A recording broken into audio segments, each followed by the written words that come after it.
God, I love you. Misery, rated R. Starts Friday, November 30th at select theaters. Welcome to Roll Credits, a podcast about connections, both in film and in life. I'm Aaron. I'm Mandy. Each episode, we aim to explore a cast member, actor, or director, or even a concept that ties a set of movies together. We're going to talk about the history and context of the movies that we cover, and have some fun while discussing our own personal opinions. Before we begin, of course, this is an Armbar Studios production. For more information about all of our projects, you can visit armbarstudios.com. We are deep into our Stephen King arc. More than halfway through now. I think we're having a great time. The list of the movies, again, that we're tackling during this arc are Carrie, Christine, Stand By Me, Misery, The Mangler, and It, also known as It Chapter 1, not the miniseries. This episode is 1990's Misery, directed by Rob Reiner, the touching story of a fangirl who is obsessed with a series of novels. She rescues her favorite author after he crashes his car in the snow, and all goes well until she reads his new book. An all-time classic 90s movie, as far as I'm concerned. Please let me tell you my story about researching this film. Please. So, in what must be the greatest case ever for never making a purchase right when you wake up, so I decided as soon as I woke up for the day after our last podcast episode, I needed to research Misery as soon as possible so we could jump straight back into our regular episodes. Mm-hmm. So, I had learned within a minute of waking up, Stephen King had actually listed his top 10 film adaptations in a book.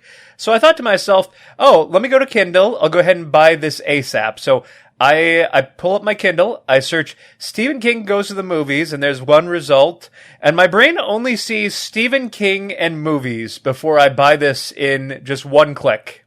And I had bought this book, Stephen King Goes to the Movies, but in my half-awake state, I completely missed what was in the brackets next to it.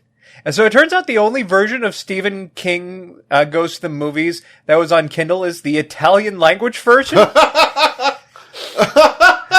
Now, I did actually find the page that they were referring to, and through context clues, I was able to decipher it. And then in a later interview, I did find with Entertainment Tonight his definitive top 10. So let me go ahead and give you Stephen King's personal top 10 for his favorite movies ever adapted from his work right now. Okay. So he put it in alphabetical order, I just want to say. His 10 through 6 were 1408, Apt Pupil, Dolores Claiborne, The Green Mile, and Storm of the Century, which isn't really a movie. It's a TV miniseries written for television by King, which makes it seem like he didn't really have a number 10. Yeah, fair enough. But, his 5 to 1 in alphabetical order were Cujo, Misery, The Mist, The Shawshank Redemption, and Stand By Me. So we're doing 2 from that list. That's good. I'm glad we're at least doing 2 from that list. And let me just say, very solid list. I'm not the biggest fan of Cujo, but there's no one standout there that I would say is overtly terrible. Yeah. I'm pretty sure I would have raised my eyebrow at if Thinner or The Lawnmower Man popped up, for example. Yeah. Shocked at no Carrie when... I guess, I can understand considering it completely drops the police procedural aspect of it and, changes things. And obviously there would be no The Shining because everyone agrees. I mean, everyone knows his opinions on The Shining. But how fascinating. I mean, it's also known that he never really had the same love for Carrie, but he does love the fact that it made him a success. Yes, that is true. So, on the topic of Misery...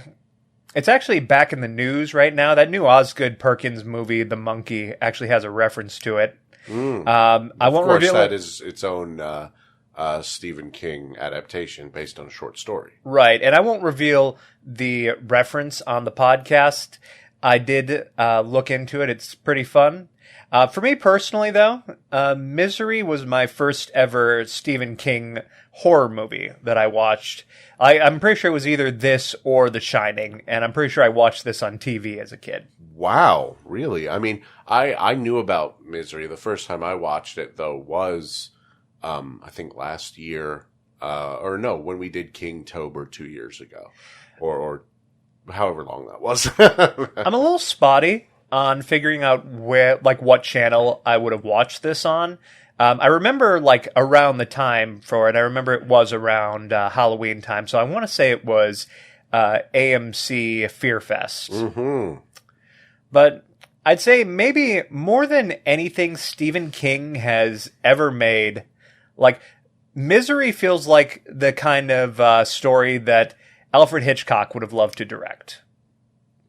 And I even think it bears, some similarities to stuff like Rear Window, where he's stuck in the apartment in the wheelchair the entire time. Absolutely. I think it is very Hitchcockian in that way. It's actually something I noted while doing our rewatch was it's very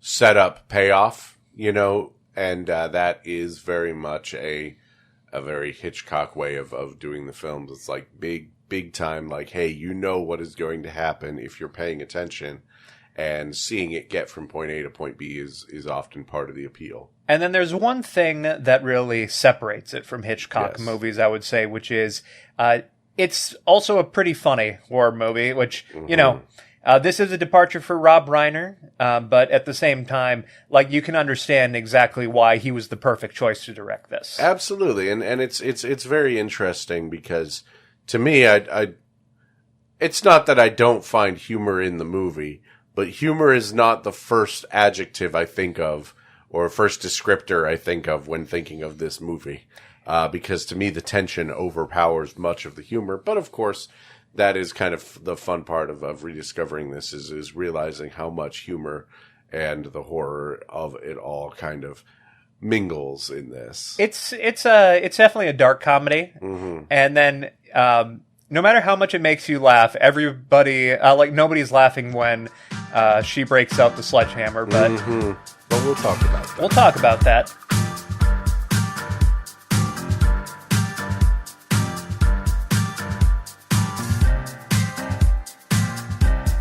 Let me go ahead and get into the history of the Stephen King adaptations.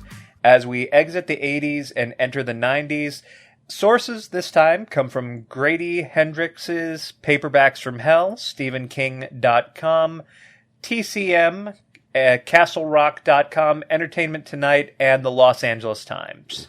To say King ruled 80s horror fiction, I would say, would be an understatement, at least in terms of impact on pop culture.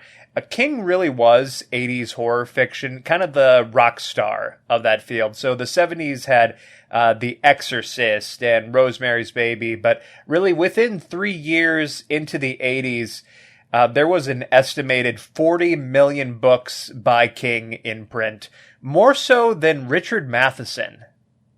A vast majority of the adaptations are beloved by the general public and horror fans alike. And especially in an era where it was hard to get positive critical reception for horror, King was really one of the few names that was tried and tested. On top of that, he was such a fast writer that he would average about 2 to 3 books a year well into the 90s. And true story, we have not had a year without a Stephen King book since 1976. Wow. Not even 1999 or 2000, where King was dealing with the aftermath of a car accident. Oh my goodness. I am jealous. I honestly am so jealous that he can crank those out. I mean, good for him. Good for him. Wish that were me. I'm not saying this to make a joke of it, just honestly speaking, I think he's a very fast writer, but I think especially in the 80s, his drug usage probably helped a lot. Oh, yeah. Okay, fair enough. And now, maybe the worst film based on a Stephen King book in the 80s was Maximum Overdrive, which is a comedy horror movie actually directed by King himself. And, that movie is still very much beloved in horror fan circles for maybe the wrong reasons. But, of course, you know, the 90s, on the other hand, were both a bad and a good time for horror.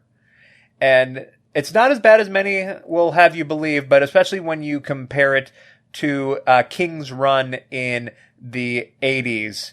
His 90s output is a very far cry. That said, we'll get into that mostly next episode. And it did start off strong in 1990. It gave us maybe his most famous miniseries, the original It one. You just mentioned that. Starring Tim Curry as the role of Pennywise, the clown. And then one of his most iconic film adaptations with Misery. Misery was, of course, adapted from the 1987 King novel of the same name, and King actually attributes this story of creator versus his biggest fan to an idea that came to him as he dozed off on a flight. There's this Evelyn Waugh short story called The Man Who Liked Dickens, and it's about an elderly man who holds an explorer captive and forces him to read Charles Dickens novels in order to survive. So King was inspired by the question, what if it wasn't an explorer who was forced to read Charles Dickens, but Charles Dickens himself who was held captive? Now, as you might expect, given that Reiner is the director here, the story does connect to our last episode with Stand By Me. And you may remember the producer Andrew Scheinman from the last episode, the additional producer of Stand By Me, who was suggested by Martin Schaefer and who brought Rob Reiner into the picture in the first place. So those three actually went on to establish their own production company in 1987, named after the town from Stand By Me. Do you know the name of it? Castle Rock. Castle Rock Entertainment. You may know it as the production company that made Seinfeld. So that Serenity Now reference from the last episode really comes full circle, I'd say. Yeah, it is really funny because, you know, I actually do associate that Castle Rock Entertainment logo with Seinfeld. And under Castle Rock, Scheinman had actually produced all of Reiner's pictures. So The Princess Bride, When Harry Met Sally, later A Few Good Men, North, very infamously North. I hated that movie. Now, so after Scheinman had read Misery, he actually recommended it to Reiner, who had read and loved it. So Rob had actually reached out to King to see if anybody had optioned the film yet, given King's massive popularity. And the thing is, it hadn't been, but it was sought after. King had actually been holding off on giving up the rights because it was a very personal story for him as a writer. He made an exception when Castle Rock came to his door. Keep in mind, I did mention King called Stand By Me his favorite adaptation of his work. That was his opinion as far back as when he first watched the original version of it, before it had been fully cut and sent to theaters. Now, King had allowed them to make Misery on one condition. He wanted Rob Reiner to either produce or direct the film. And according to Reiner, this film and every future King film by Castle Rock was optioned for $1 each. Oh, wow. King had, so much faith in Rob Reiner, and honestly, I wouldn't call it at all misplaced, especially given all the positive stories I've heard of working with him on these kinds of movies. Now, plus, the end products kind of speak for themselves. Yes. And Reiner immediately attached his two-time Academy Award screenwriter William Goldman to the project, who had written the screenplay for The Princess Bride for Rob. And among the initial cast for the movie was Warren Beatty, who helped him fine-tune the script and was actually initially cast for the role of the main character, Paul Sheldon, but he dropped out because he couldn't commit to the project. Warren Beatty would have been great. We actually watched a Warren Beatty film fairly recently, Dick Tracy, which has vision, strength in character, but I don't think the eventual choice was the wrong one. And they said that Dick Tracy was one of the big reasons that he ended up dropping out of it. He was extremely busy both directing and starring in that movie as Dick.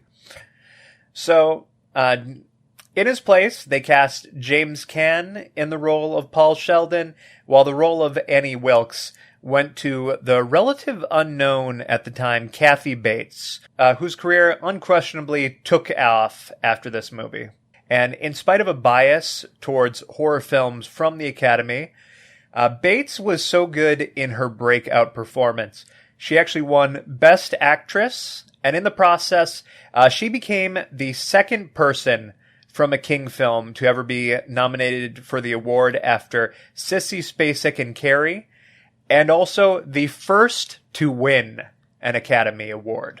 That is fantastic. It always burns my biscuits how, and we've talked about this, how horror is just not respected by the Academy. But it is a little funny that come the 90s, you get 1990 and 1991, which has, Misery and Silence of the Lambs actually being, recognized by the, but even then they're trying to erase it. I mean, how many people call them thriller movies, but. And then, right after those movies dropped is when I'd say Oscar bait really took off as far as, a concept. Yeah.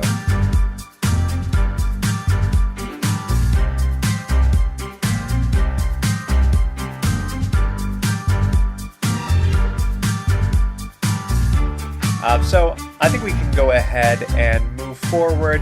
I'm sure there's going to be a really good version of this on Blu-ray and 4K by now. Indeed.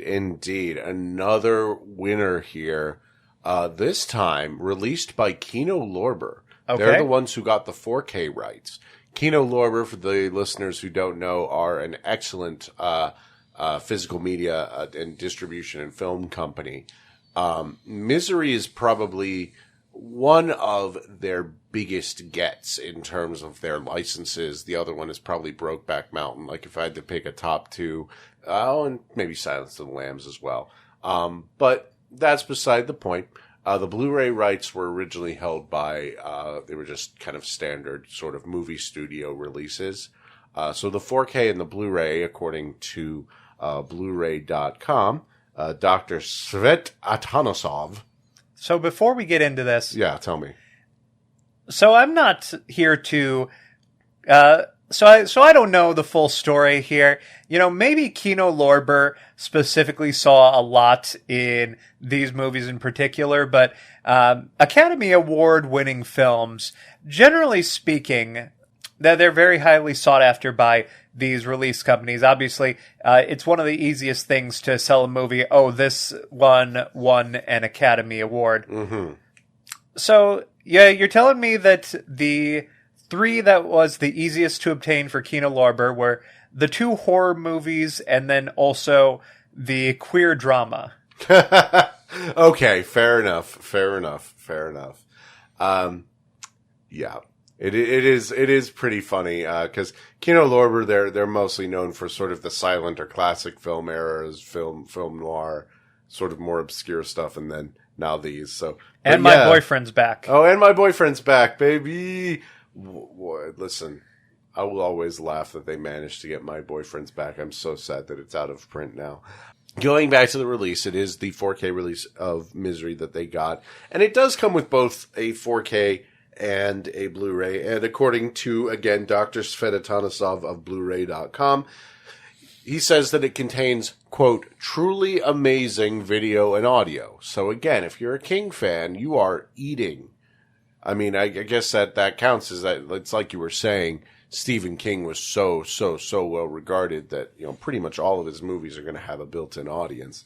But yeah, the Blu and the 4K, they come with 7 featurettes, 2 archival commentaries, one from Rob Reiner and one from William Goldman. Okay. So 2 separate commentaries. That's pretty cool. Probably get a lot of fun facts from that. And then, of course, 2 audio tracks, stereo sound and surround sound. So, great audio. Apparently, it looks absolutely amazing. they compared it to like some of the vistas have such depth that it's almost like a painting. And I can see that, it's a very, very, very, very pretty film that I can imagine with the care done to it that Kino Lorber is known for. Almost certainly a good one. So yeah, good pickup. So it's, it is funny. Like I said, movie after movie by Stephen King is just, it's like, this one is good. This one is good. This one's good. It's almost as funny as when we were going through all of Joel Schumacher and saying, oh yeah, this one has a commentary by Joel. This one has a commentary by Joel. We picked up Phone Booth the other day, a DVD release, and it has a commentary by Joel. Like, come on. That man had so much free time, but also, like, I get it. Like, if there's one thing you can tell from every single interview of Joel, which is he loves to talk. Fair enough. Me too. So yeah, basically, go to Kino Lorber, get Misery. If we actually found it in the wild while researching this episode, we went to our local buy and sell DVD store and found the Kino Lorber 4K in the wild and almost picked it up. But this wasn't a Carrie situation where we knew we had to have it, but it's still a great movie. Mm-hmm. And you know who else thought this was a great movie? The reviewers of the time, particularly our favorites, because it's time to go at the movies at the time with Siskel and Ebert. Let's go. So they reviewed this film on the 1990 episode that contained Misery, Hidden Agenda, Cyrano de Bergerac, and a special report on why movies for children are scary and depressing now. I actually haven't watched that part of the movie. I did see that one of the movies they covered was Teenage Mutant Ninja Turtles. But there's also stuff like Batman, I think, was listed. It's like, is that really a kid's movie? But I'll have to look into that. Okay, adults aren't going up to superhero movies. That's ridiculous. Oh, yeah. No, adults don't watch superhero movies. I'll give one bit of credit to that idea. Batman was PG. Yeah, parental guidance doesn't say no children, so... Yeah, but anyway, that's kind of only half the episode. The part that we care about is what they said about Misery, which Siskel says, director Rob Reiner does a marvelous job combining humor and horror. The shooting style is crisp and clean. We remember the detail of individual shots. He called it a most enjoyable, if sometimes gruesome, entertainment. And he praises Barry Sonnenfeld's cinematography and Kathy Bates. And Ebert speaks of Kathy Bates and James Caan, saying that, in a two-person film, what this essentially is, either one of them could have overacted so easily, and instead they're pitch perfect. Siskel actually expounds upon that with, saying that James Caan has been erratic in his career, but he plays the character with intelligence and an even-keeled performance. And Ebert kind of closes off saying that in Stephen King's books, they always seem to be based on autobiographical moments, so he must have gotten a lot of letters from fans who didn't like how his books turned out. At the end of it, they both gave it a thumbs up, saying that James Caan and Kathy Bates excel. And again, thank you to SiskelEbert.org. That's SiskelEbert.org. They have done such a great job archiving pretty much all the available episodes with, what movie appears on what. So thank you. Now, I say all that. They gave it 2 thumbs up. I actually want to give you a quote from Ebert's text review of this movie. Tell me. What he wrote in the newspaper is actually very interesting. I think that this is a really kind of unique point. He gave it 3 out of 4 stars, still obviously a positive review. So what Rob Reiner does with Misery is essentially simply respectful. He brings the story to the screen, as the saying goes. It is a good story, a natural, and it grabs us. But just as there is almost no way to screw it up, so there's hardly any way to bring it above a certain level of inspiration. Many competent directors could have done what Reiner does here, and perhaps many actors could have done what Caan does, although the Kathy Bates performance is trickier and more special. The result is good craftsmanship and a movie that works. It does not illuminate, challenge, or inspire, but it works.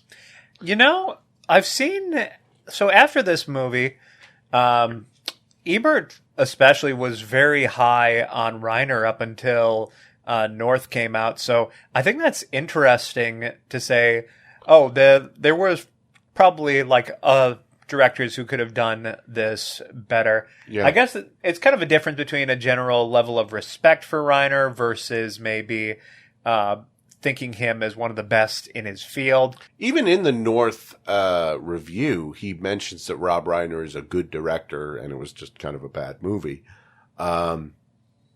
It's fascinating because how it kind of goes into saying that, like, this movie is almost so well constructed that I can kind of get it. Here's the thing. I liked the movie a lot.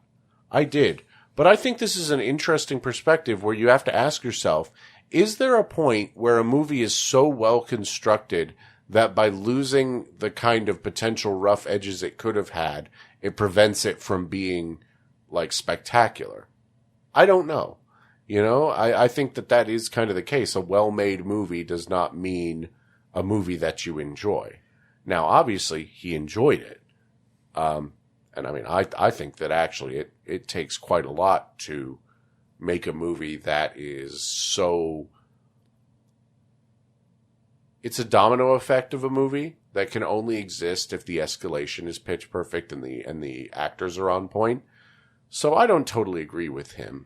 Me too. Like, I do get it. I understand the point. I will say I have stories that I prefer over Misery from King that at the same time I've seen them done absolutely horribly. Carrie is one of our favorite movies that we've watched probably for this podcast, I would say. And that movie has 2 remakes that are very much disliked. And also the original version of its musical was absolutely hated, as I've mentioned before. So I think that it's interesting to say, oh, well, it might be hard to screw this one up. At least King didn't believe so. King was saying, no, Rob, like, you need to make sure that this movie is good. Yeah, exactly. King wouldn't have optioned this off for $1 if he didn't think that Rob Reiner was the one to do it. And I think that is something that, of course, Ebert wouldn't have known about, but that is something interesting to think about. There's a saying about a professional wrestling referee in that there's someone the audience shouldn't notice unless they have to, until it's time for them to notice them. And if you're doing your job right, no one can tell. And I think that's kind of the trap that Ebert kind of fell into when reviewing this film. And I don't know. I just think that's an interesting point to bring up. You know, a little thought thread to dangle. Yeah, I don't really have a conclusion. Just to sum things up for you, production on this one, probably the least troubled out of any of the King movies that we've had so far. The movie is extremely well liked and it has a very good version. So I'm sorry that we're not giving you your conflict that you so desire here this episode. But yeah, hey man, here, you want a good movie with a good physical release by a good company and no drama on set that won an award? Here you go. The perfect normal movie. Why is the movie called Misery the one that was the most normal and good?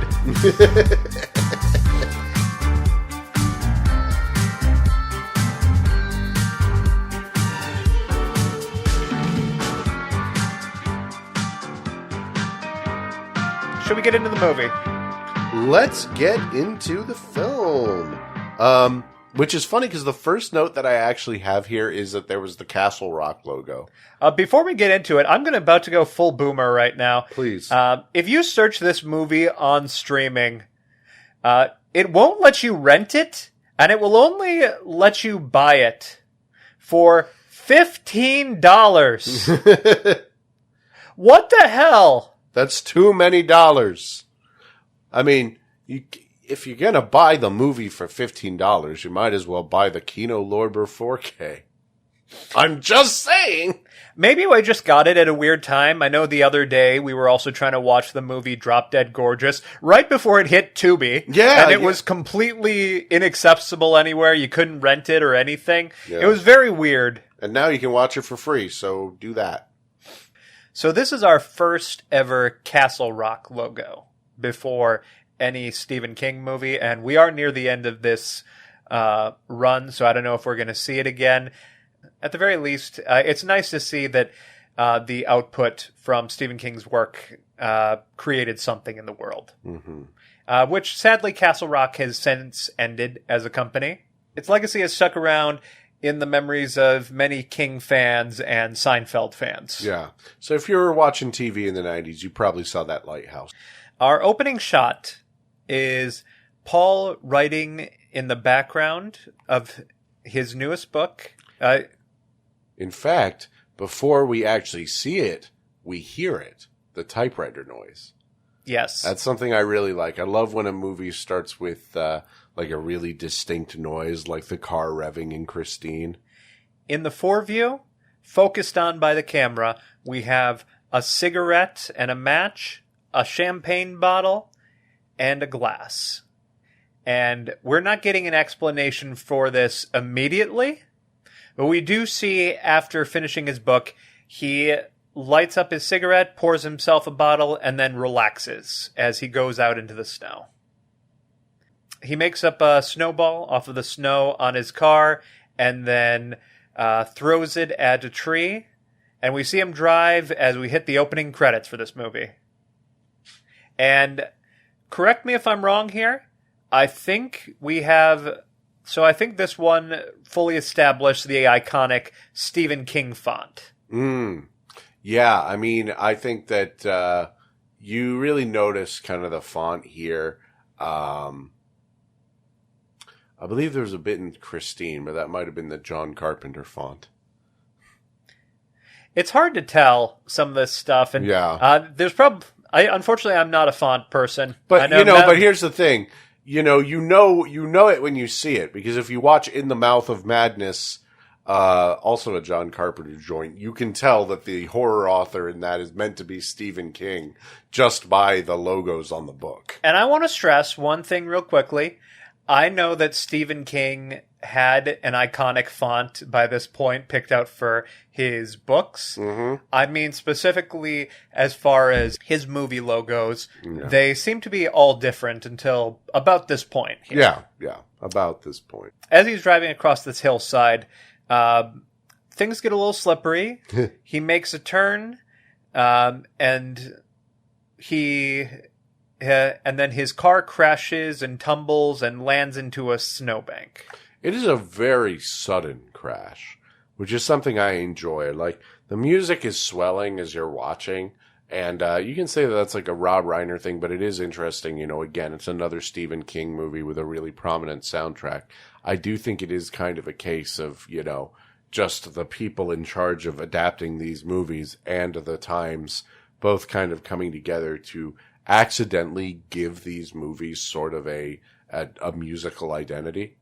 But it's great how sudden the crash is. I think that was really, it kind of makes you jump.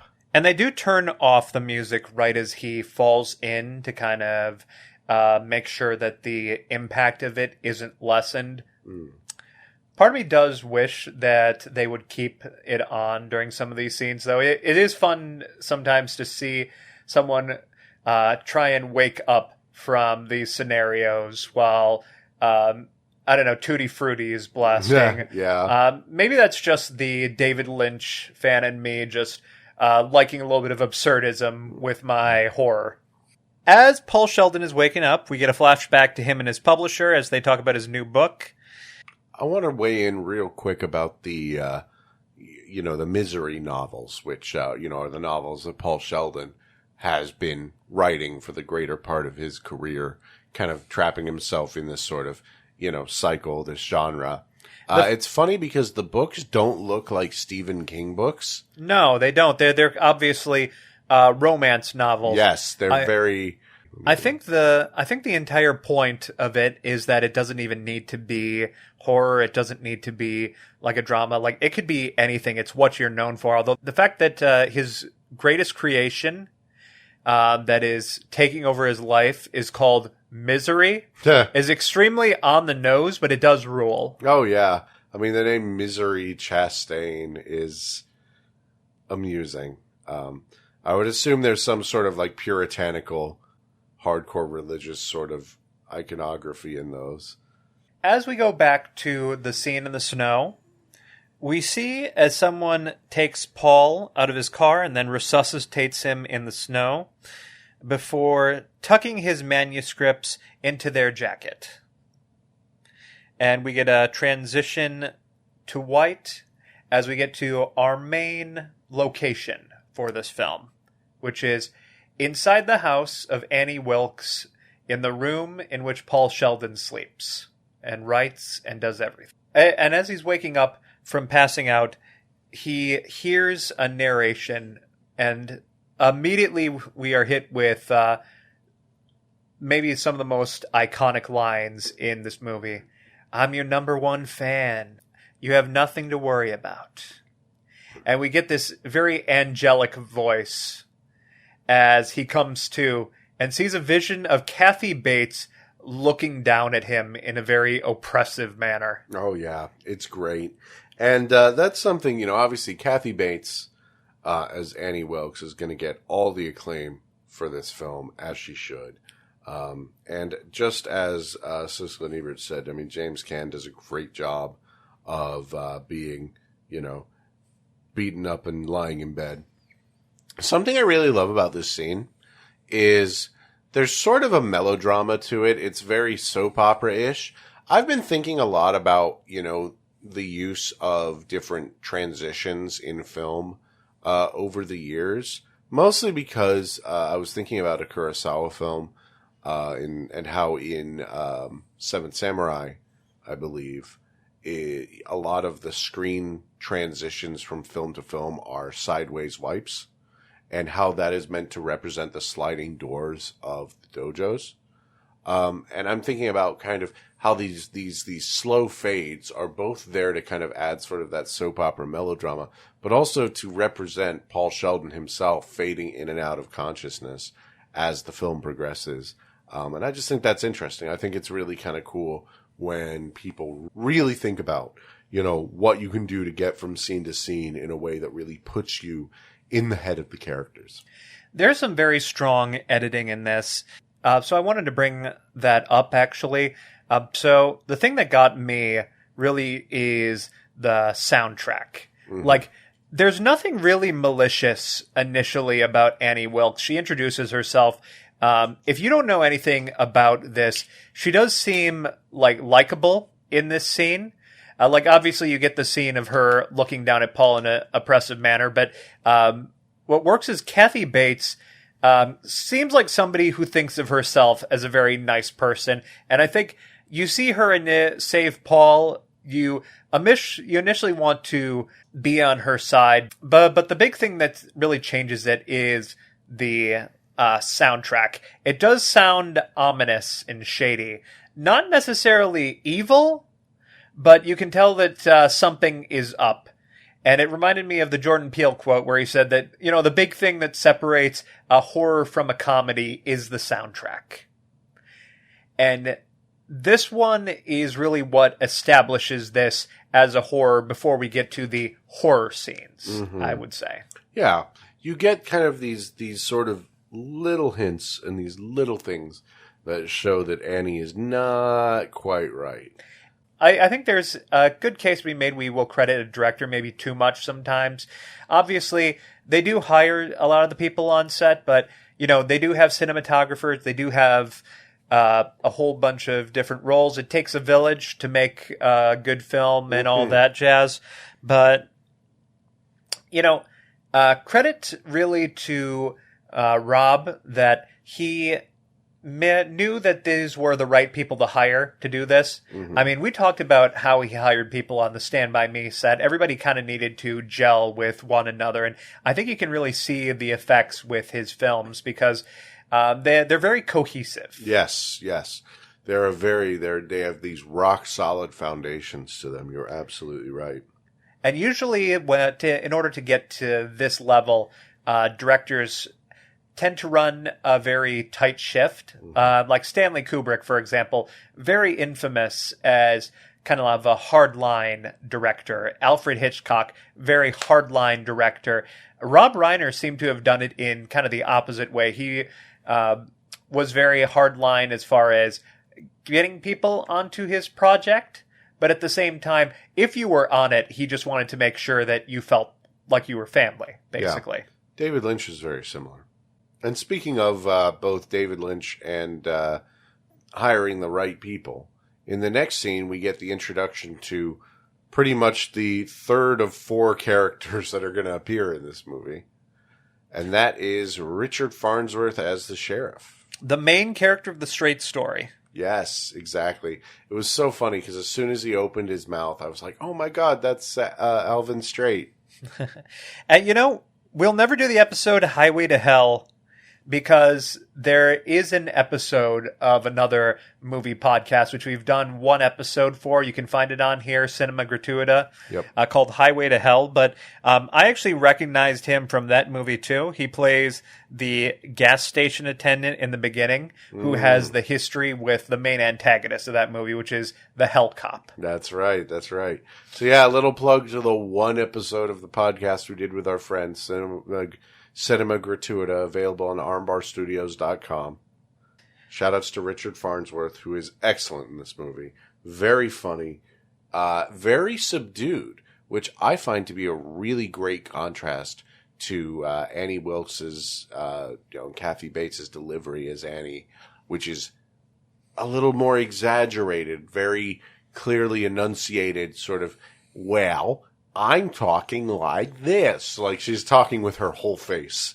Whereas Richard Farnsworth is very, very down to earth, very, very gruff and clipped in how he does his things. There's probably some people who can make a case for the whole sheriff side story really not making enough of an impact on misery in general, but I'm going to say right now that I don't agree with that at all. I think it is sort of our one sliver of hope, because I think you need that. Obviously, like you'll get these scenes of tension where he's plotting, but at least at this point in the movie, when Paul is injured, there's not much that he can really do in order to get out of this. He has to be there under Annie and try and plan his escape. It doesn't really make sense otherwise, which is why the sheriff is such an important part of this story. Absolutely. He's our one link to the outside world. He provides a lot of much needed levity during some of the most intense scenes. And now I think that you can do a great isolated horror film. I love 10 Cloverfield Lane, which doesn't have any kind of link to the outside world. But, with this, I think you need it to show sort of it's sort of the contrast of this is the world that Annie has built for her and for Paul Sheldon, and this is the way the world actually is. And it's these two worlds colliding that create kind of the big climax. It also fits kind of the Hitchcock vibe of this because, yes, Hitchcock has movies that are pretty well contained in maybe one area here, but I want you to think for a moment about different Alfred Hitchcock movies. Psycho, for example. Yes, you have this the story of Norman and Miss Bates, where they are killing people in the hotel, and then you have the people who are trying to find the money that Norman has immediately gotten rid of because he didn't even know that Marion had the money. But this whole thing seems like it is like they're trying to hunt down Marion. Try and figure out, has she been killed? Where's the money? And these two kind of parallel plots it's sort of the same thing that's happening in Stand By Me. When people think of Stand By Me, they think of the plot with the 4 kids, right? But, Kiefer Sutherland's whole plot is just as much of a part of the movie and just as integral to the tapestry of the movie than the story of the four kids. And that's kind of how this feels, is that, Paul Sheldon's capture and, Kathy Bates torturing him is just one part of the movie where you need the side plot or the subplot with the sheriff to make the whole thing cohesive. Can I talk about my favorite quirk of Annie Wilkes? Yeah, she's kind of an open book in a sense. She's a little dumb. She is a very devout Christian woman. She loves misery books, and she has a pet pig. You'll see a whole bunch of pig-related stuff around her house. My favorite quirk of hers is that she uses all these fake words in place of swear words, no matter how minor. She'll say words like oogie, for example, instead of like shit. Yeah, and in fact, the profanity is the first thing that you really, she mentions when reading Paul Sheldon's unfinished manuscript of his new book. And she's like, oh, the profanity, Paul, it has no nobility. And you can tell that she's kind of freaking out, saying that this book is filth. And it's like, how could my favorite author, betray me in this way? She's almost like the messed up version of an aunt of mine, basically. She kind of feels like sort of your evil aunt in a sense, which is what I love. She's a yandere. Yes.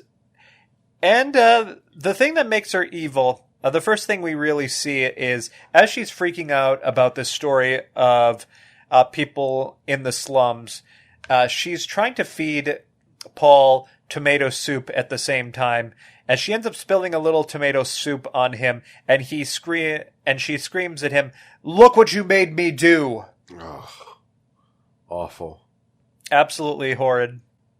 It goes to really show what kind of a horror story this is. This is an abuse kind of horror. This is an abuse horror story. Absolutely, and it's these things where someone who you are powerless. There is someone who very clearly has power over you that is blaming you for all kinds of things, for pretty much everything that goes wrong in their life. Everything that goes well is thanks to either them or God, and everything that goes wrong is thanks to you. And that's the kind of story it is. And at this point, she seems like she has temper, but you don't see her necessarily as the horror villain that she later on becomes, I would say.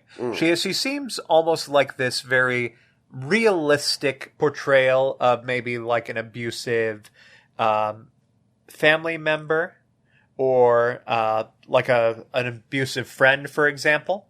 And there are plenty of abusive friends who don't become horror villains. Yes. Like characters in stories and books and things. I've actually recently read one. But this one does.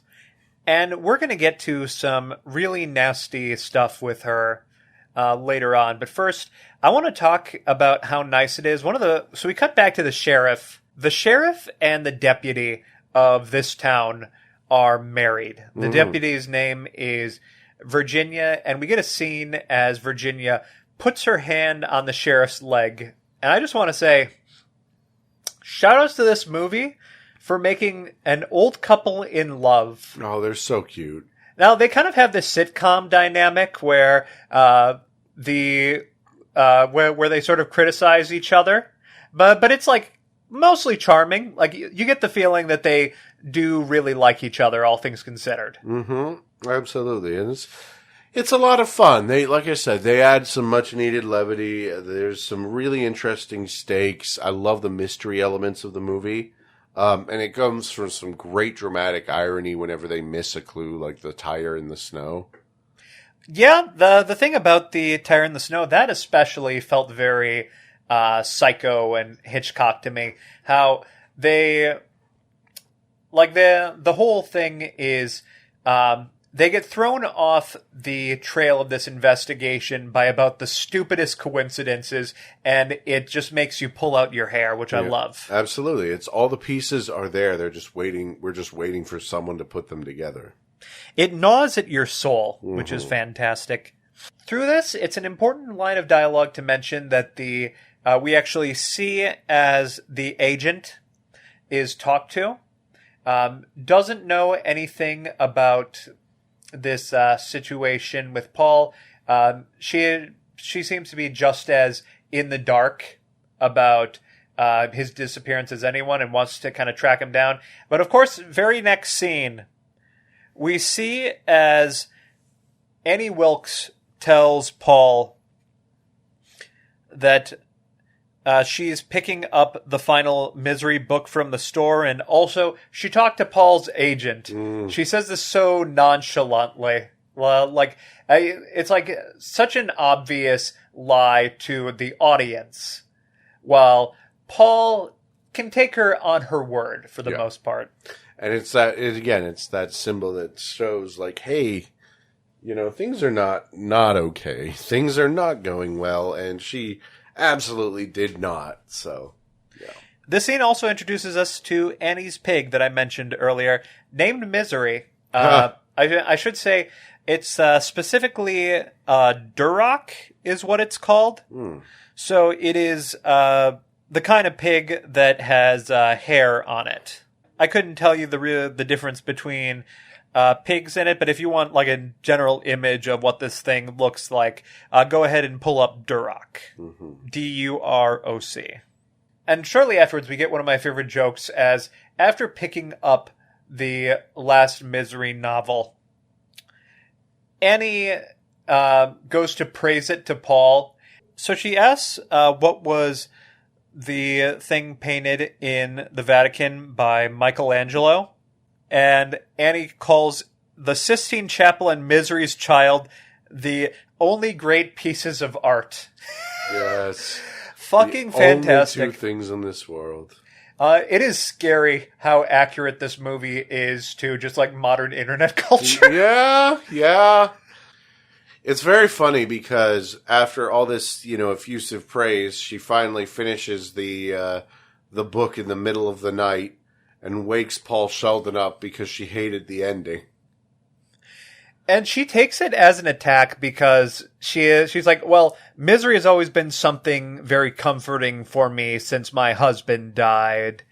And because of this, she absolutely takes it out on him like he actually killed a person. Yes, like a person. And, it's funny because if anything, nowadays we're in a worse place with that separation of fiction and reality, which is why the Annie Wilkes turn when this happens is so scary because it is so sudden as to, how she turns.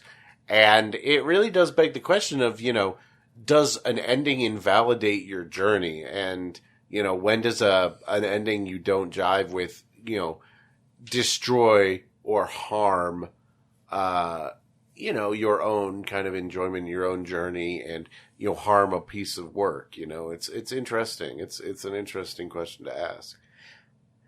And I know that a lot of people have a problem with the evil priests or the hypocritical Christian characters, and I completely, I can understand it. Yeah. I do think that it can be a little overplayed, especially like in the 90s. Siskel and Ebert themselves actually talked about this as like a trope that they were getting really sick of. I do think it's applied very well with Annie, just because it's something that feels like a conflict of interest with her. She is basically just one big hypocrite. Yeah. She calls herself Christian, but is a very abusive person.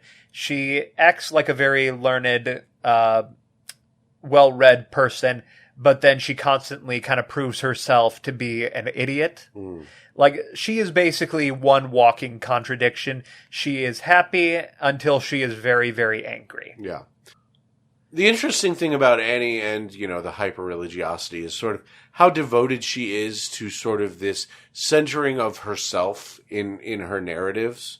In a lot of ways, and this isn't me, like, going on a screed against religion itself necessarily. No, I want to stress we never absolutely. want to dedicate the podcast to No, anything absolutely like that. not. I'm not doing that.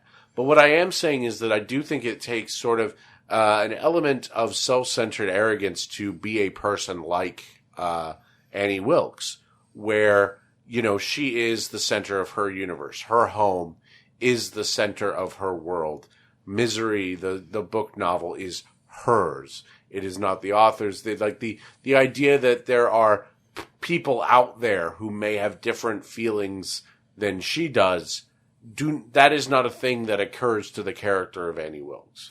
And she doesn't care about the feelings of Paul. She always shows. She'll talk about how she has kind of this infatuation with Paul in the movie eventually, but she never actually considers Paul as a person. And that's why she asks him to burn his book. Yes. It's absolutely horrid. Like her, she screams at him, "You dirty bird, how could you? She can't be dead. Misery Chastain cannot be dead." She's fucking talking. She has no idea of public boundaries either. As he's peeing, she's fucking talking to him as she's holding a fucking jar of his pee. Yeah, she's waving the piss bottle around, just absolutely furious, talking about marriage and all these other things. Just, it's amusing, but it's horrifying. And somebody could and it's this disconnect from reality that Annie has, I think, that makes her such a fascinating character here. Because, it's not as simple as, saying she has some kind of mental disorder. It's completely irrelevant to who she is as a person.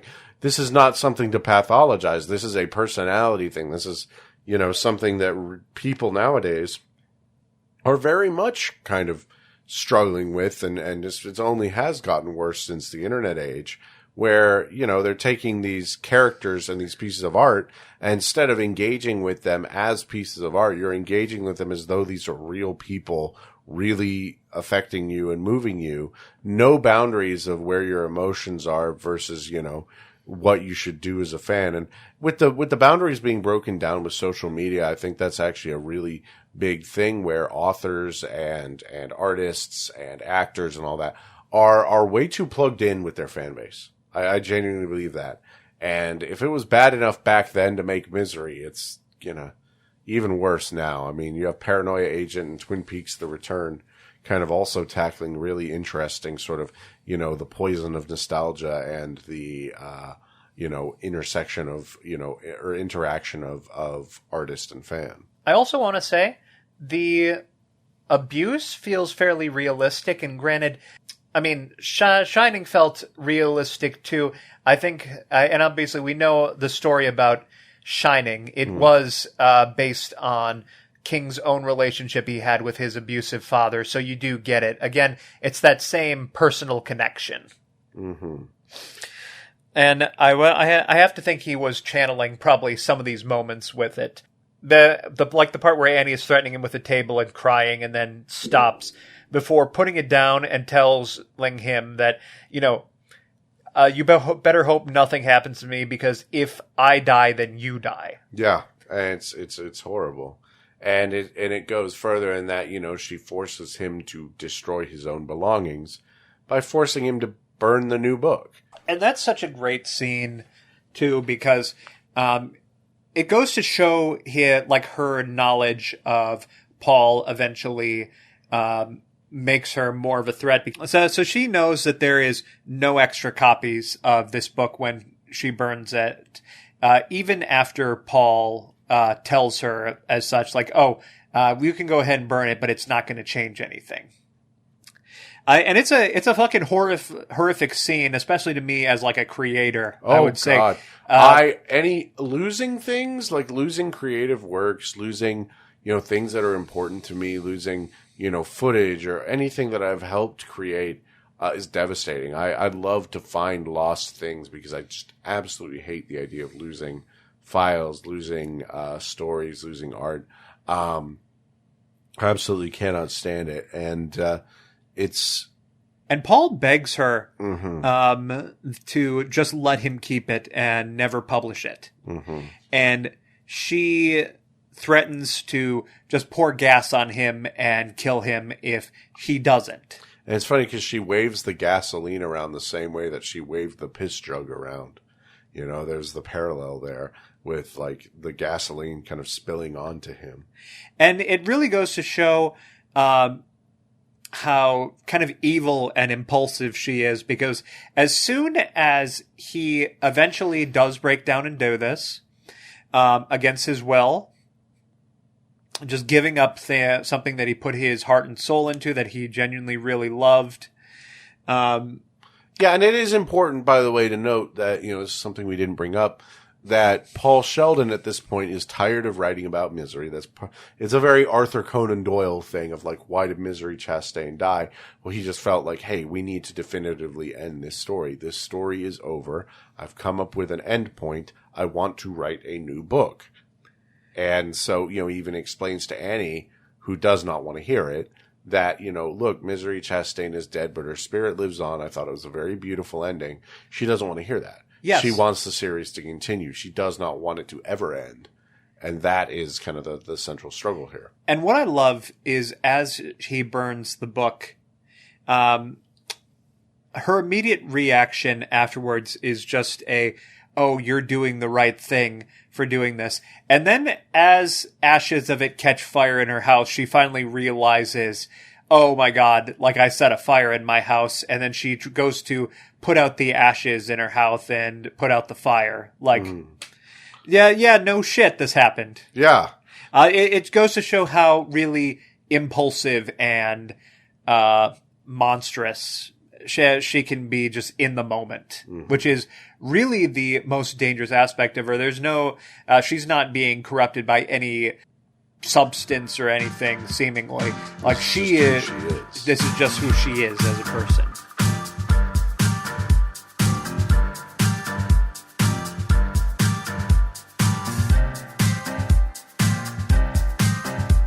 So, after this scene, we get a brief mention of global warming from 1990. Yeah, I thought I saw that too. It's funny.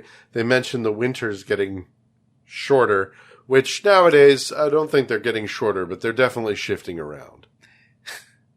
I'm so tired of the rain. I couldn't believe the scene where Annie asks Paul if he believes it. Paul says, "Oh, I don't know," and then Annie's just like, "It's a theory." Yeah.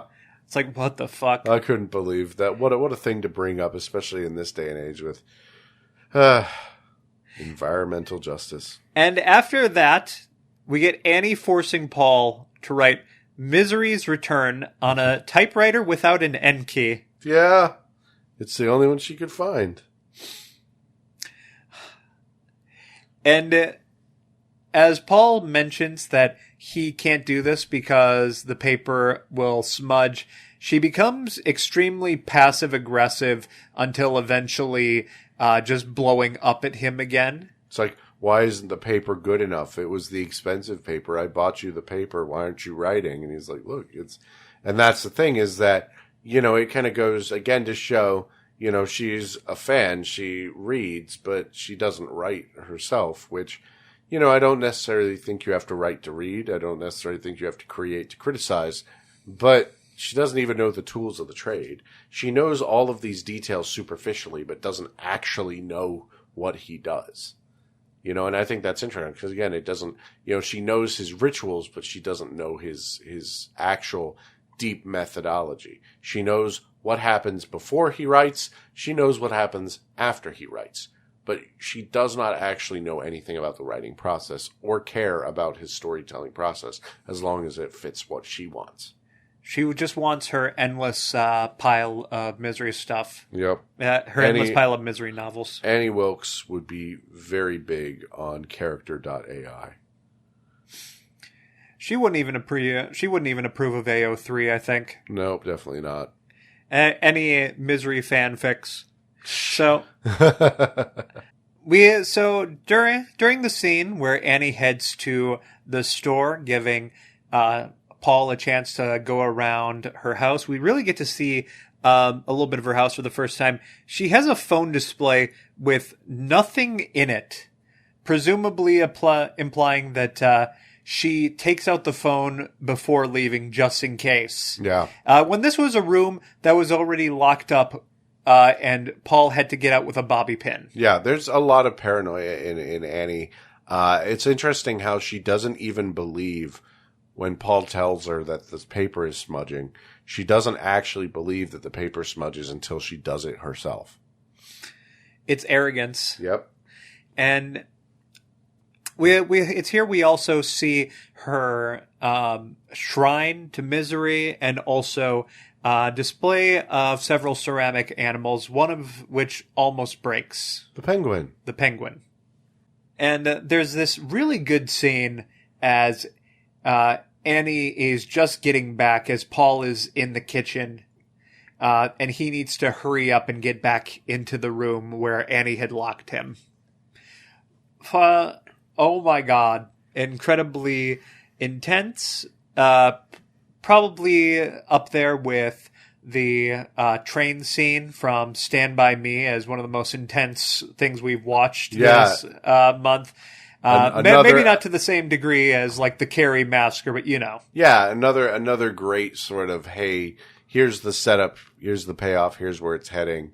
You know, sort of like slow roll, slow train crash, as it were. Very intense. Another great one from Rob Reiner there. And it's interesting too, because, you know, Annie, as we see in the paper buying scene, Annie, when she's alone, like in her car, is different from how she's acting around Paul, because I don't think there is, you know, in so many ways there isn't a true Annie Wilkes. She has so many different faces that she puts on for so many different, in ways that, you know, obviously as humans we do, but, you know, in more ways than that, you know, it's like, it's just her entire body language changes depending on her situation. It's kind of incredible to see. Great job. Like, come on, Kathy. You done good. Yes. And this ties in with one of the quotes we hear as she gets back.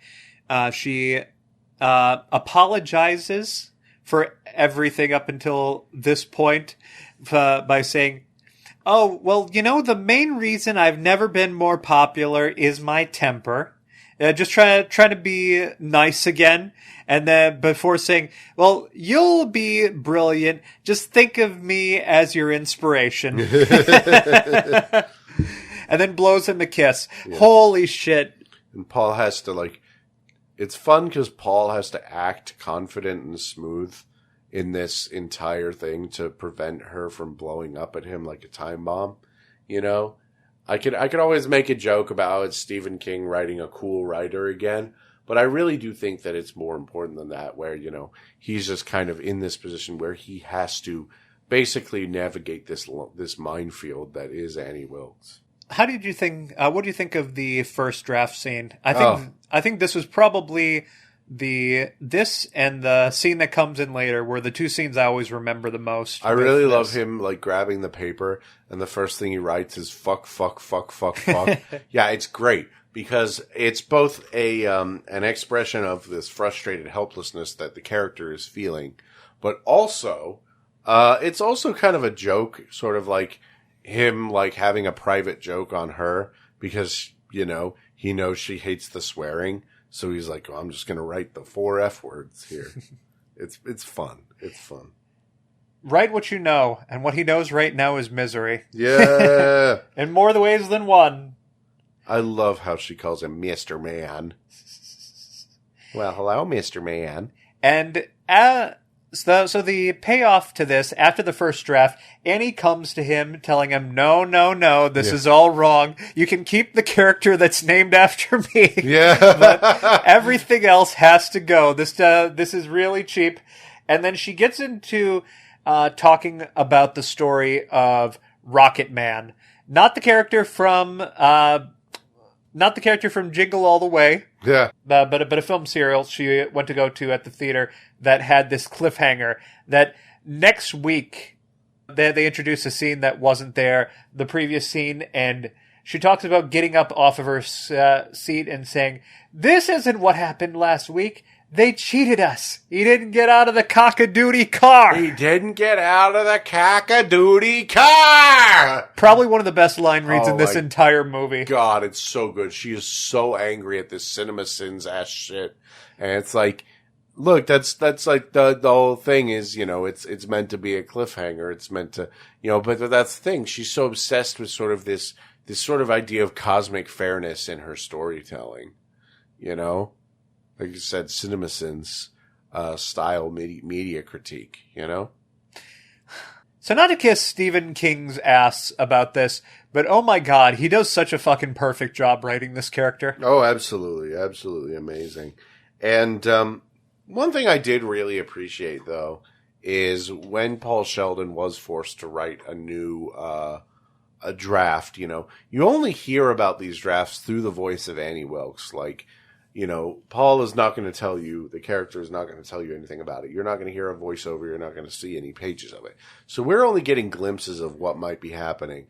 And one thing I really enjoyed is how, as a writer, he's able to kind of pull these things from previous books together in such a way that Annie is like bowled over and is like, oh, of course, I knew that this must have been important so that this connects to this. And, oh, all of my fan theories are coming true, He's doing it without passion because he's just giving her what she wants to hear. Exactly. And it's both kind of impressive in his talent and also very sad that he's basically being typecast and just forced into a role that he's not passionate about, where he just, he can be very good at it, but that doesn't mean you're having a fun time doing it. And with the first, it's hilarious that he basically, like, she throws out the first draft, which is his honest to God what he would do in this situation for something that would appeal to Annie and just Annie, and she is over the moon about it. Yeah. She talks about how, this makes so much more sense. I'm going to go ahead and play my Liberace records. I'm so happy. Shout outs to the guest timekeeper of WrestleMania 1, Liberace. I should have mentioned that. That is one of her quirks as well. Mm-hmm. Not WrestleMania 1, Liberace records. Yes. So it's interesting because around this point, you kind of compared the plot structure to Jordan Peele's Get Out. Yeah, like the airport security. Yeah. Per character going in the background. Like, it is like so the sheriff scenes, I'd say, are a little more comedic, basically. Yeah. If you had isolated the sheriff scenes independent of anything going on in Misery, I would not have been able to guess this was a horror up until the point where they actually get into the house as the sheriff. And things escalate from there. But we'll get into that one. It's what I really enjoy from both movies. It's such a very kind of charming subplot. It kind of, I wouldn't say it kills the tension, but it makes it so that you can lighten the mood just enough that the next bit of horror hits you even harder. Absolutely. Because around this time, I want to talk about how great this movie is at both at setup and payoff. Because sometimes there's so much setup, and then the payoff is that the setup didn't work, which is what we get with the pills scene. Earlier in the scene where he's exploring the house, he gets these, I assume they're sleeping pills or some kind of cold medicine, something that'll affect someone. And he stashes them in his bed and manages to kind of convince Annie to have dinner with him. And they have this romantic dinner where he wants to drug her drink to try and get out. And it doesn't work. And it's great because it's like just this entire time you're like, oh God, the pills. And then like every domino falls exactly wrong. It's like watching like a line of dominoes falling, and then 3 of them from the last one is just crooked enough that it doesn't knock the rest of them over, and that itself is it can be a conclusion. So I find that really, really, really good in terms of just structure of the film. And then we get Edvard Grieg's Piano Concerto No. 1, which has the coolest intro. Thank you, Edvard Grieg. But yeah, that really is one of the coolest things about, there's so much range in Kathy Bates' performance here, because around this time we get the rain, the rain and the gun. Yes. Her pulling out a fucking gun to show that she owns this nice Christian lady. Yes. Who lives alone. Unloaded gun, where she's like staring morosely out of the window, absolutely bedraggled, miserable. And you almost want to feel bad for her. Yeah, she says a few lines here that I want to go ahead and highlight. So she says, "When you came, I only loved the writer part of Paul Sheldon. Now I know I love the rest of him too. And you'll never know the fear of losing someone like you when you're someone like me." It goes to show she has actually like a very poor kind of self-esteem of herself, which is kind of maybe why she puts on this act, but she knows it's an act. Yeah. And she's constantly shifting genres in herself. Like her own personality is always feeling like it's in something that is like 1 foot away from reality, and that her, whatever that is constantly shifting, but it never aligns with what's really happening. And when she pulls out that gun too, by the way, she talks about how she says, "Sometimes I think about using it," kind of implying that she has kind of suicidal thoughts. Mm-hmm. But also, we've introduced there's a gun. Like, even if you could say, oh, it's for possible suicide, but like, it's now something that Paul has to be worried of. Yes. Again. Yes, exactly. And speaking of being worried about things, we're getting to the big movie.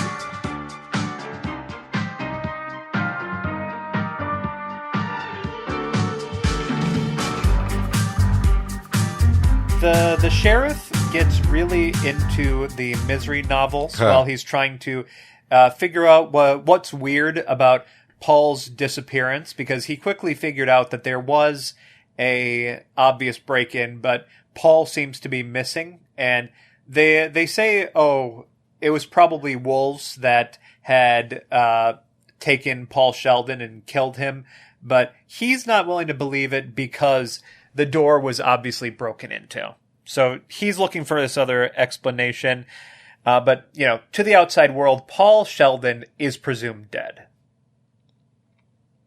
Now, big spoiler warning at this point.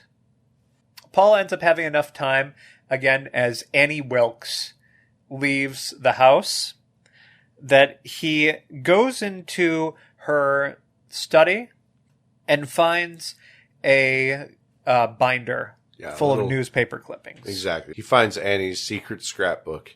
I love this scene because I'm always very fond of like scenes in horror movies where the protagonists go into the library and like are starting to put the pieces together and putting like newspapers on the projectors and the microfilm, and they're like, oh, it all makes sense now. There was a curse under the town or whatever. Or except in this case, oh, it all makes sense now. Annie killed babies, among many other things. I love this scene because it's awesome. About the first point where this really starts to feel a more... this is probably the scene where, this film might lose you. If you really wanted like kind of a realistic sort of abuse story that didn't go into like serial killer nature, I'm sorry. Yeah. But this was about the moment that this film needed in order to keep the tension, and it's so well foreshadowed. So yes, basically, there's a few things. We actually learned this all one after another. So seemingly she sent her husband plunging to his death off of a cliff. Yep. It's like, oh, so that's why she's a widow and she was afraid of losing her husband. Seemingly she killed other nurses in order to get to be the best in her class. It's like, oh, so she has killed nurses now. And then, yes, she started killing patients and specifically babies.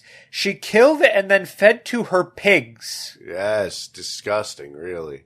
And it's all just kind of to create her perfect life where she is seen as something more special than what she really is. If there's anything that violates her view of herself, like her happy life, she takes it out on them immediately in an impulse.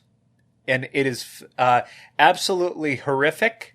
But it's about the point where if there's any goodwill that Paul has towards Annie, it is completely gone at this point. Yeah, absolutely. Absolutely gone. And then cue Moonlight Sonata, because we're about to get to the worst scene in this movie. The worst scene in this movie. In the best way. The best scene and the worst scene. I want to talk a little bit before we get into the scene. It is called The Hobbling. And if you know it, you know it is very famous, but also you're not prepared for it until you see it. Yes, the Hobbitses. It's a very dumb joke. Here's the thing about horror, right? It's fun. It's, horror movies are kind of, in a lot of ways, they can be a lot of things, but I do think that something people ignore is that to some extent they are a haunted house, a ride, And The Hobbling, this scene is one of the few scenes in horror, that I've seen that just makes me sort of shrivel into myself. I bring myself together. I'm actually doing it right now. You can't see it. But it's fun, though, because it's like, oh no, eek. And I think that is kind of the appeal of Stephen King. And I think that the Stephen King's movies and his books have that kind of atmosphere, I think, to the point that that's why they're so appealing to a broader audience.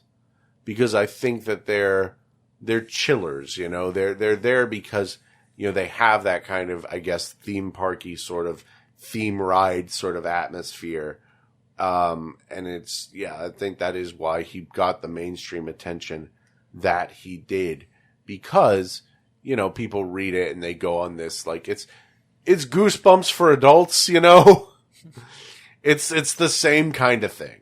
And I don't think there's anything wrong with that.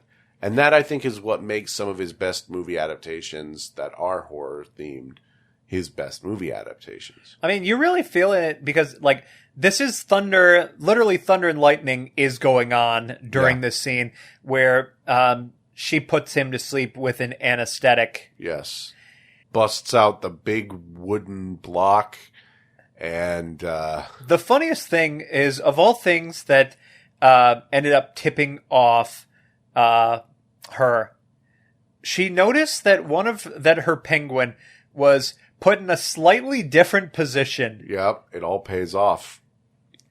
So you have a story about this particular scene and how it differs from the book, correct? Yes. So this scene is technically made up for the movie. Yeah. In the original book, Annie actually just cuts his feet right off. Yeah.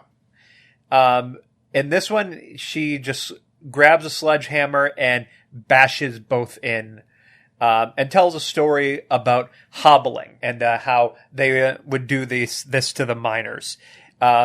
Absolutely brilliant. The original screenwriter had wanted to have the scene where his feet get cut off, but this is one thing that Rob Reiner was very adamant about, and at the end, the screenwriter fully agreed that this was the right decision. Oh, absolutely. I mean, it's iconic to the point that it is replaced what happens in the book, and it is absolutely horrifying. It is so gross. It's icky, but that's why we love it. And then right as we see this scene, and he's screaming in pain, Annie's next words out of her mouth is, "God, I love you." Holy shit. I don't know if this reference will go over most people's heads, but in the great world of horror movie crossovers, people always want stuff like Freddy versus Jason or Sadako versus Kayako. I want to throw one out there. Annie Wilkes versus Asami from Audition. Oh, that would be horrendous. I love it. Absolutely disgusting. Make it happen. Horrible feet trauma, people. The worst. Oh, and they're both nurses, too. They are both nurses. Oh my god, there is a precedent for this. We can make it happen. Misery versus Audition. So it's crazy to me how late this scene was. I remembered it kind of more in the middle, but it is very climactic, isn't it? But right after this, we do actually get to what is ultimately the big finale to this movie. Yes. As our two stories come together. Yeah. The sheriff actually connects the dots by figuring out that Wilkes bought typing paper from the general store, even though she's not an author or anything. And he goes back to when Annie Wilkes was on trial for the murder of the babies, and he notes that there's a quote by her that was taken directly from the Misery novels. Mm-hmm. And this brings the sheriff to finally have justifiable reason to search the house. Yes. So Annie, seeing this, dumps Paul directly into the basement, and we get a scene as she gives him a tour around the house. You are... this is again one of those scenes where you're just screaming at the screen, telling them, just check in the basement. But he doesn't even know the basement is a thing. And it is loaded with dramatic irony, and it is awful. And just as he is about to leave, he finally hears Paul and finds the basement. He sees Paul at the bottom of the stairs. It seems like we finally get the end of this story. And Annie shoots him in the back with a shotgun we have not seen up until this point. I forgot that's how I forgot that she shoots the sheriff like that. Just out of nowhere. Everything is a lie. The fact that she was hiding this, that was seemingly close enough that she could grab it, that is different from her other gun that she had. Yeah.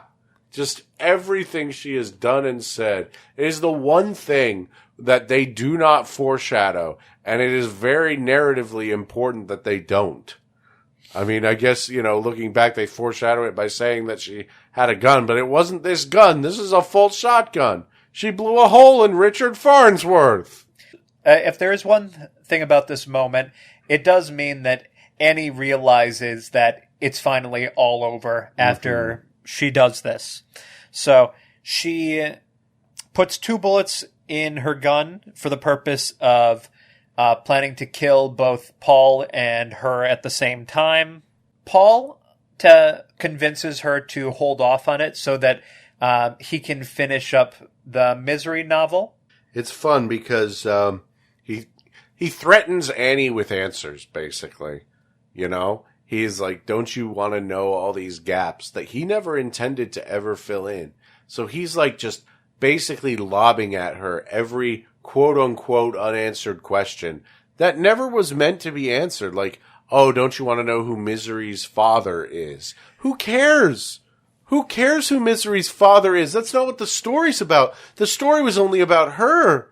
But that's the thing, is that we're kind of in this modern age where people are trying to find every single piece of thread of lore that they can tug until you no longer have a tapestry of a story, but a bunch of disconnected loose wool. What are you going to do with that? So you and I are both Ace Attorney fans. There's one question that everybody keeps wondering about from the 4th game in that series. Yes. To get into it is 15 different topics. But it was one of those things that I think we can agree never really needs to be explained. Yes. However, the fans aren't letting it go. Yes. This is kind of a proof of that in the wild, I would say. But what I love about this scene, how he beats Annie finally here, is just using everything about him. He uses everything against her. His knowledge, her knowledge of how his things work, her desire to see how this story plays out. And then we also see... and by the way, this scene has a very good joke. Yes. So he mentions that he needs a cigarette, a match, and a glass of champagne. Same thing we saw from the opening, because he needs it before. Every time he finishes a novel, he smokes one cigarette and downs a bottle of champagne. Yep, that's his ritual. And But she calls it Dawn Perignon. yeah, Don Perignon. And there's a lot to be said about, like, there are these times, and I'm sure this has happened to you, and I know this has happened to me, where there's a word that we see written but have never heard said out loud. And you can immediately tell when that has happened to someone. For me, for a long time, it was the word genre. I was like, yes, genre. Jenner. But no, it's genre. But it's like, yes, of course, the Dom Perignon. And I think it's amazing because it goes to show how pretentious Annie is as a person. Yes. Like, it is fucking, like, Again, that is like the perfect kind of genius, final punchline to this joke. Exactly. And it's, again, it all ties back to she knows everything about Paul Sheldon, and yet she doesn't actually know anything about Paul Sheldon because she can say, oh, you have this brand of champagne and this cigarette whenever you finish a novel. But, you know, she doesn't really know what that means. She has a very surface level understanding of writing, of the author himself, of everything about him, and no desire to go deeper. And then as he finally finishes this book, he delivers the ultimate fuck you to Annie. Mm-hmm. As Annie comes back, happy to read his novel, he presents her with the match that she grabbed for the cigarette and holds it up to the manuscript for this book, telling her, I learned it from you.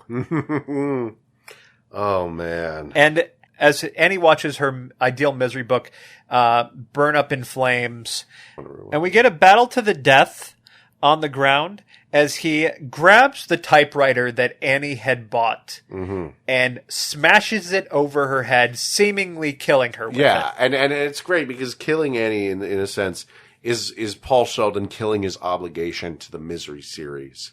You know, getting kind of rid of it, you know, kind of severing his final tie, I guess, to the Misery series, and hopefully getting into a new stage of his life. But then you get the Annie jump scare, which gets me every time. As you think that he is finally free, she comes back and Paul has to deliver one final blow with a pig statue that she has. Absolutely fantastic. And from there, we get 18 months later cutaway. So when I first watched this movie, I didn't like the ending. I thought that it would have been so impactful if it had just ended on the shot with, you know, Annie dead on the floor, zooming out, Paul in the wheelchair. I've softened on it upon the second watch. A lot, you know. I have. I still think this movie is masterfully paced. But again, I really thought that Annie's death is enough. And again, I understand kind of the idea behind the finale. If you want to explain what happens in the final scene. Yes. So Paul has dinner with his publisher. He ends up writing his next novel. And then the publisher mentions that he write a nonfiction story about his time under Annie Wilkes. But we see as he has trauma, as he sees a waitress come to the table who he imagines at first looking like Annie Wilkes.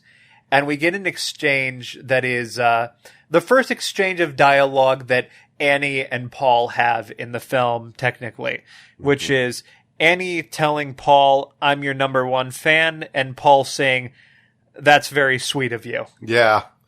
And of course, you know, it's, you know, it shows that the waitress, it is not Annie. It is just a waitress who, you know, and he smiles and says the line. And, you know, I understand the appeal of the ending. I completely understand it. I do think it's very good in concept. You know, he'll always struggle with the trauma of the incident. He'll always struggle with the expectations of fame and his fan base's sort of expectations of him. And I think it's very, very good. And again, I like it a lot more than I did the first time. I just think it lacks the impact of, let's say something like Carrie's ending. Yes. Which I think is very, very effective. Whereas this is a little too neat for me. Just a little too neat for me.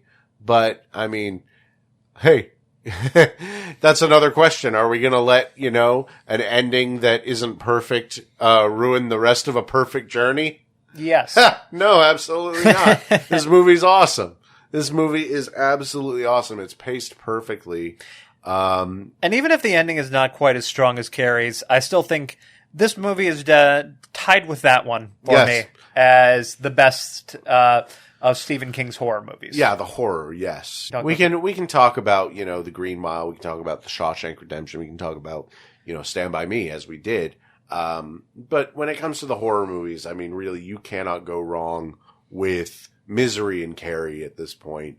And to many, The Shining as well. So, I have to say, one thing I realized coming out of this on rewatch, Stephen King has to make maybe my favorite female villains in horror. Yeah, it's. So obviously there's Annie. We talked about her many times throughout the movie. She steals the show. I mean, she's amazing. She's an incredibly layered, nuanced character. Kathy Bates is absolutely pitch perfect. And Kathy Bates does an incredible job bringing this character to life, but I don't think it would be nearly as successful if Stephen King didn't write this character in the first place. Yeah. With Carrie, we have Carrie, if you want to look at her that way, but definitely Margaret White for sure. Yeah. And even Chris. And Chris. Yeah, the three characters who are arguably the villain of Carrie are 100% female. Christine, which, technically possessed by a ghost, but also, I think you can say they still refer to Christine with she, her pronouns. Yes. We love you, Christine. And now, you haven't seen Dr. Sleep. And I heard she's not as good in the novel, but to me, one of the highlights of that movie is the character of Rose the Hat. Mm-hmm. She's great in it. And even like The Mist, which is a movie that I know is very popular, but we're not covering here. I'd say maybe the best character in that movie is Mrs. Carmody, which is the apocalyptic doomsayer of the town who everybody disregards up until eventually she gets majority of people on her side that this is the end days. Yeah. So yeah, absolutely. It's just a great little pantheon of excellent women in horror. And you know what? No disrespect to the male villains of King. Pennywise aside, I don't think they are ever as memorable as King's female villains. Yeah. And that is a really interesting thing to kind of look at, absolutely. Oh, let me actually interject real quickly to mention something. I am only referring to horror. Just get Dark Tower out of your mind. I know that is a very beloved series with a very famous villain. I'm not going to count that one.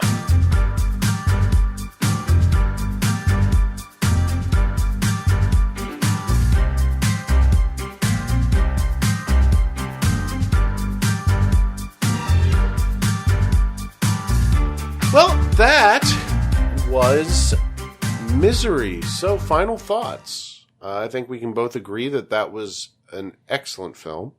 Very funny that it has the least troubled production.